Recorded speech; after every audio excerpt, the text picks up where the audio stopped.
반갑습니다. 이주원 전문가입니다. 추석을 앞두고 근 며칠 동안 굉장히 마음고생을 많이 하셨을 것 같습니다. 주식을 오래 하셨다면 이 정도의 조정장, 단기 조정쯤이야 극복을 쉽게 했겠지만 아쉽게도 올해 처음으로 시작하신 분들이 많기 때문에 지금 기준이 없고 방향이 없기 때문에 굉장히 하루하루 불안해하시는 분들이 많을 것 같습니다. 자, 추석을 앞두고 제대로 된 실적 있는 방향 준비해 왔습니다. 이제는 불안해하지 마시고 연말까지 수익 볼 수 있는 방향 보여드릴 테니까요. 오늘도 좋아요, 구독 한 번씩 눌러주시고 시작해 보도록 하겠습니다.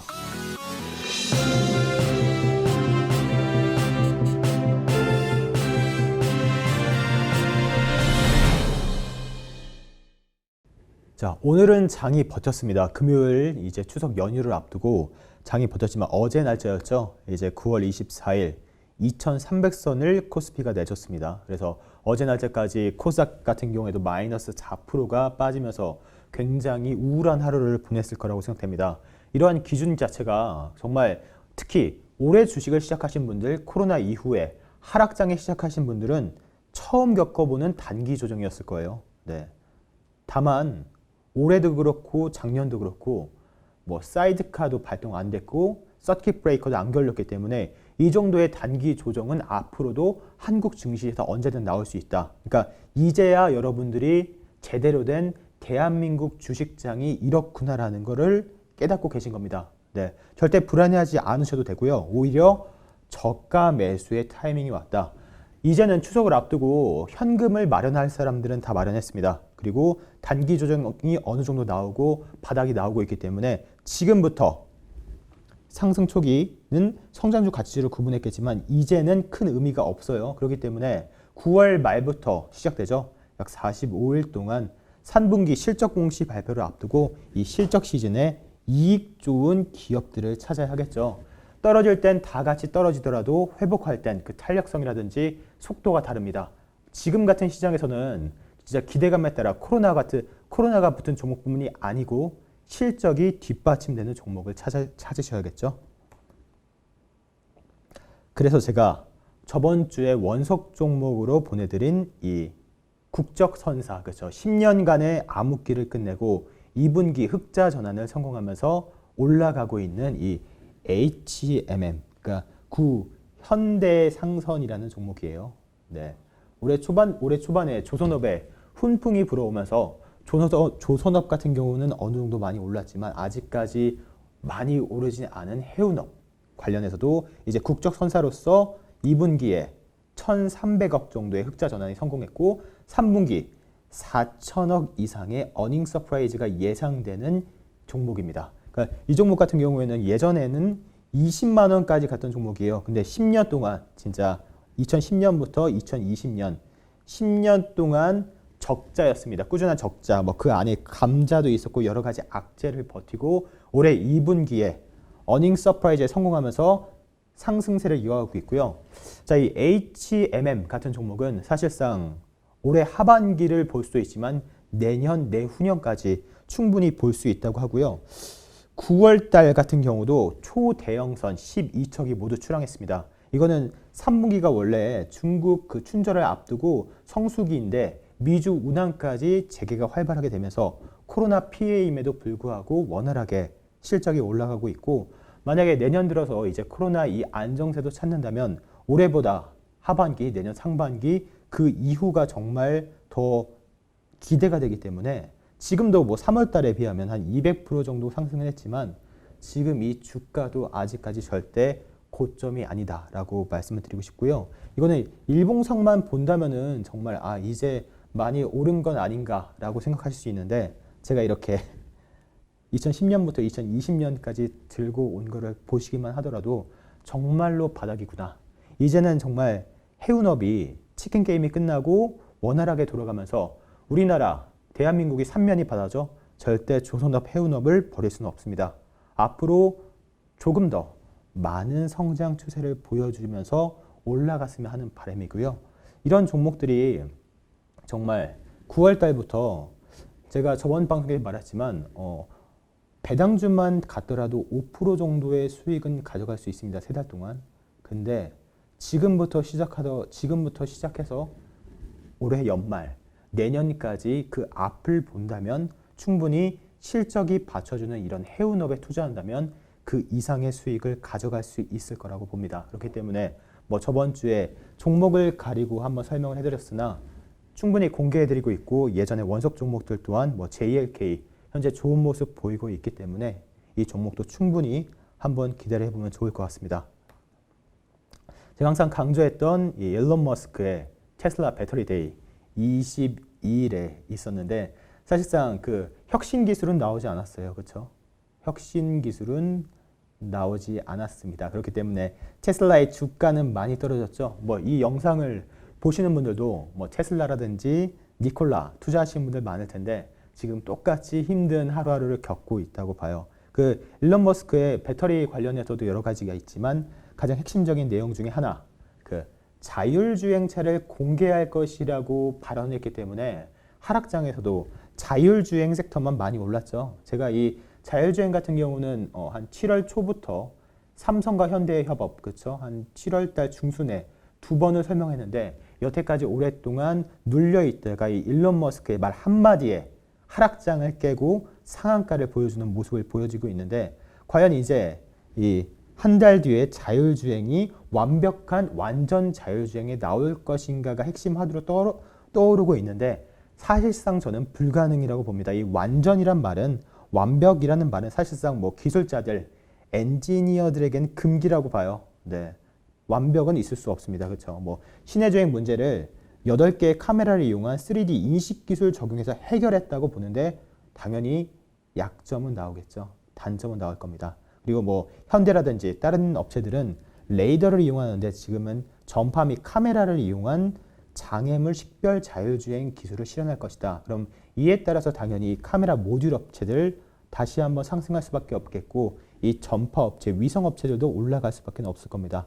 근데 중요한 건 일론 머스크의 이 발언 한마디로 자율주행 섹터에 돈이 들어왔고 다시 한번 시작이 될 거다. 물론 한 달 뒤에 자율주행에서 단점이 보이거나 약간의 문제가 일어난다면 당연히 떨어질 수밖에 없겠지만 앞으로의 상승세는 계속 이어나갈 것이다라는 게 핵심이겠죠. 결국에는 올라갈 수밖에 없는 방향 중에 하나다라고 말씀을 드리고 싶고요. 그래서 제가 7월 22일 날에 삼성과 현대의 만남으로 과연 테슬라를 뛰어넘을 수 있을 것인가 라는 방송을 해드렸어요. 때문에 여기서도 여러 가지 기업들을 설명해 드렸고 그중 대표적인 기업들 뭐 텔레칩스로 해서 아남전자 다 수익을 보여드렸고 오늘은 그 후속 기업들을 준비하고 왔는데 다시 한번 조금 체크하고 넘어가자면 삼성의 4대 신성장 사업 중 하나는 전장 사업입니다. 자동차 전자장비 사업이에요. 그래서 목표는 자율주행 플랫폼, 그렇죠. 테슬라가 한 달 뒤에 완벽히 나온다고 하지만 당연히 혁신은 없다고 봅니다. 이 자율주행 플랫폼에서 수직 계열화는 삼성이 현재 유일하다. 그렇죠. 그런데 가장 부족한 게 완성차. 그렇기 때문에 현대와 삼성의 만남이 앞으로 어떻게 될 것인가가 핵심이냐고 제가 그 방송을 통해 말씀을 해드렸고요. 그렇기 때문에 하만을 인수해서 협업해서 전장업계 최초로 5G 이동통신 기반 기술인 텔레매틱스, 이거는 바로 텔레칩스였죠. 네, 기술을 개발했고 이게 내년 양산되는 BMW에 탑재가 될 거고 앞으로 삼성과 현대의 협업을 통해서 테슬라를 뛰어넘을 수 있는 뭔가가 나오지 않을까라고 제가 질문을 드렸었고 지금 현재 뭐 현대가 LG와의 협업을 통해 뭐 배터리를 그 외국에다가 다시 협업을 한다고 하는데 그럼 1차적으로 현대가 물론 삼성 SD와도 배터리 협업을 하겠지만 1차적인 배터리 협업은 LG와 가져간다면 이 전장 사업은 당연히 삼성과 협업해서 그 경쟁력을 올리지 않을까라는 생각을 하고 있고요. 그렇기 때문에 제가 다시 한번 강조해 드리는 종목 이 삼성전기 7월 달에도 한 번 더 강조해 드렸는데 지금도 충분히 진입이 가능하기 때문에 보석 종목으로 제가 꼽아갖고 해드리고 싶고요. 상반기에 땐 삼성 SDI가 있었다면 하반기, 내년 상반기까지는 삼성전기가 작년에 전고점 뚫고 다시 한번 올라갈 수 있다라고 말씀을 드렸어요. 지금 충분히 뭐 오늘 약반등 한 3% 정도 올랐는데 이거는 아무것도 아니라고 봅니다. 항상 주봉을 통해서 길게 보여드리고 있고 작년 전고점 정도는 뚫을 수 있는 실적이 나오고 있습니다. 2분기 대비해서 3분기는 3분기 실적 3배 정도 오른 약 2,700억 정도가 예상이 돼요.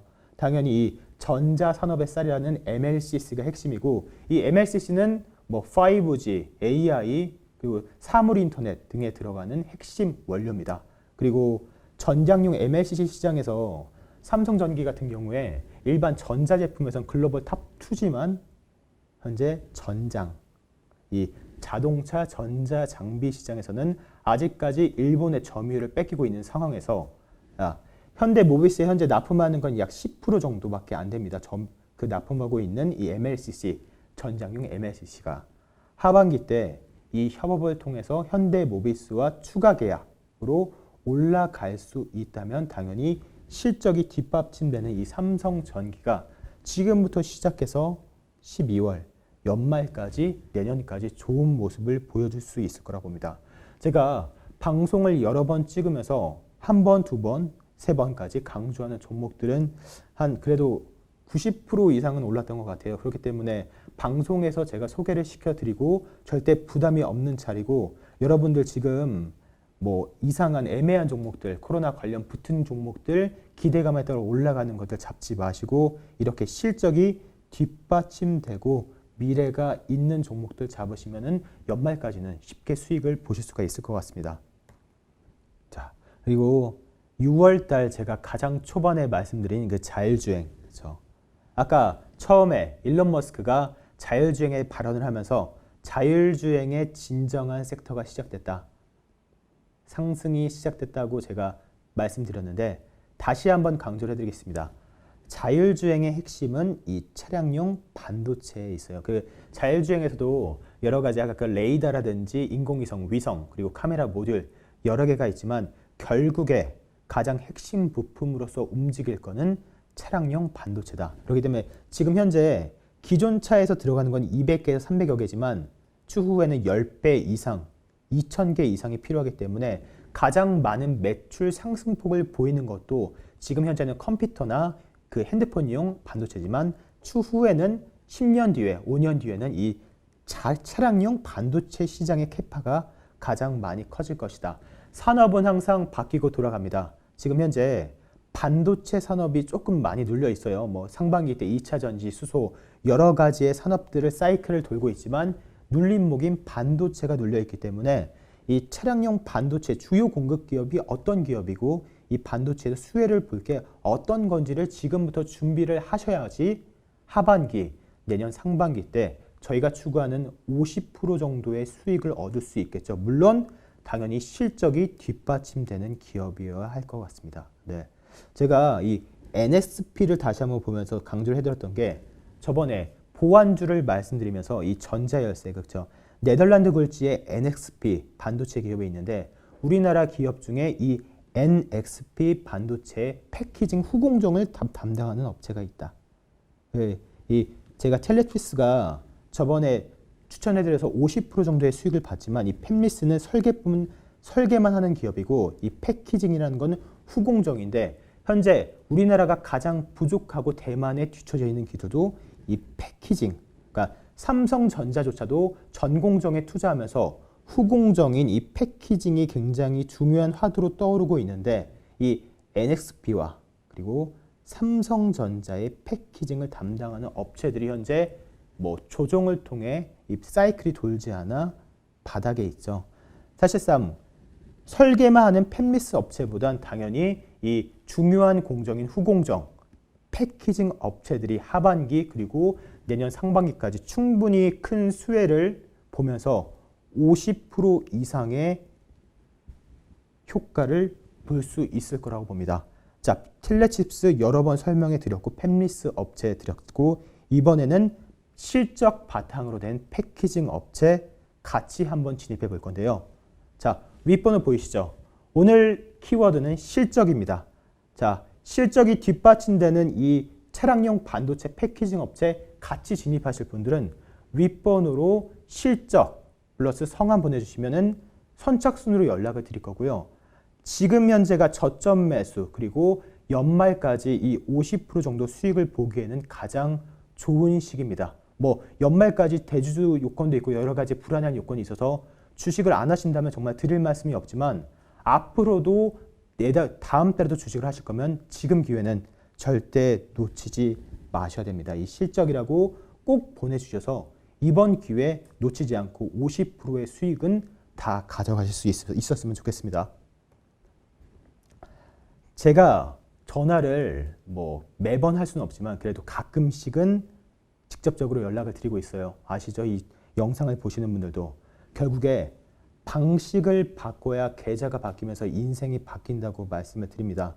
그러니까 돈이 만능은 아니지만 돈을 다루는 방법을 바꾸면 인생도 바꿀 수 있어라는 명언이 있듯이 여러분들 주식이 위험한 게 아니고 주식을 아무런 기준과 방법이 없이 하기 때문에 위험한 거죠. 특히 지금 같은 조정장, 하락장에서조차도 기준이 없으면 매일매일 불안하고 힘들고 스트레스를 받을 수밖에 없어요. 근데 이런 실적 그리고 미래가 바탕이 되는 4차 산업 5% 보고 들어가실 겁니까? 최소한 50%는 보셔야겠죠.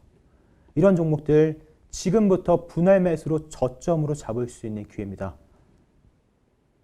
3분기 실적 공시 발표는 10월 달부터 시작되기 때문에 참여하셔갖고 여태까지 손실 보고 물리고 안 좋은 게 있더라도 회복할 수 있는 10월 달 기회를 드릴 테니까요. 꼭 실적이라고 참여를 해주셨으면 좋겠습니다. 자, 추석을 앞두고 장이 급락해서 조금 불안해하고 스트레스를 많이 받으셨을 것 같아요. 하지만 결국에 저와 저희 바른경제TV는 어떠한 여태까지 많은 몇 년 동안 어려움이 있었지만 여러분들의 계좌 수익은 차곡차곡 쌓아드렸습니다. 절대 위기도 아니고 이런 조정장은 앞으로도 더 많이 올 거예요. 하지만 이 위기를 기회로 바꿀 수 있는 게 진정한 실력이라고 봅니다. 어차피 앞으로도 주식을 하실 거고 단기적으로 앞자리, 장기적으로 뒤에 0을 붙이는 계획과 목표를 갖고 있기 때문에 다들 참여하셔서 꼭 연말에는 설날에는 좋은 감정으로 편안하게 쉬셨으면 좋겠습니다. 자, 추석 복 많이 받으시고 추석이 지난 후에 그 다음 주에 뵙겠습니다. 오늘도 고생 많으셨습니다.